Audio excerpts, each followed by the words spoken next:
Kanina lamang ay nakita kitang masigla, mukhang maayos habang may kasama ng iba. Sa tingin ko halos di mo nga rin ako napansin na hindi ako nag-iisa at ako'y may kasama rin. Hindi ko alam habang abot langit ang iyong ngiti, ibang dating at parang kay saya ng iyong labi. Bakit ganun? Matinding lungkot aking nadarama. Nang hinayang bigla gayon ako'y mayroon na ring iba.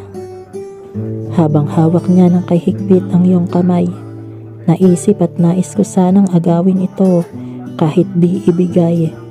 Ngunit napagtanto kong oo nga pala, di na maaari, pagkat ang puso mo'y siya nang nagmamay-ari. Alam at ramdam kong hindi na ito tama, na may mali na talaga sa aking nadarama. Pero di ko mapigilan dahil mas mahal pa rin kita. Kahit ang ako at ikaw ngayoy ibang kasama. Tinatanong ko sarili ko bakit mahal pa rin kita. Bakit ba kahit wala na nga tayong dalawa, heto pa rin, lagi mong nasasaktan ang puso ko. Na mula pa noon, iniinda ko na ng patago. Tinatanong pa rin sarili ko, bakit mahal pa rin kita? Kahit alam kong pareho na tayong mayroon ng iba.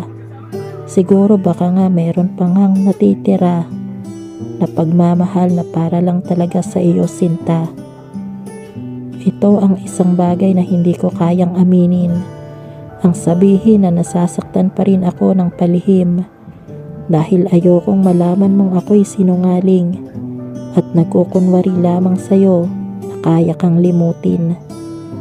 Dahil sa hindi ko maintindihan at mapigilan ang aking mapaglarong puso at damdamin, sarili ay sinusubukan kong kausapin at tanungin, bakit mahal pa rin kita at ano ang dapat kong gawin?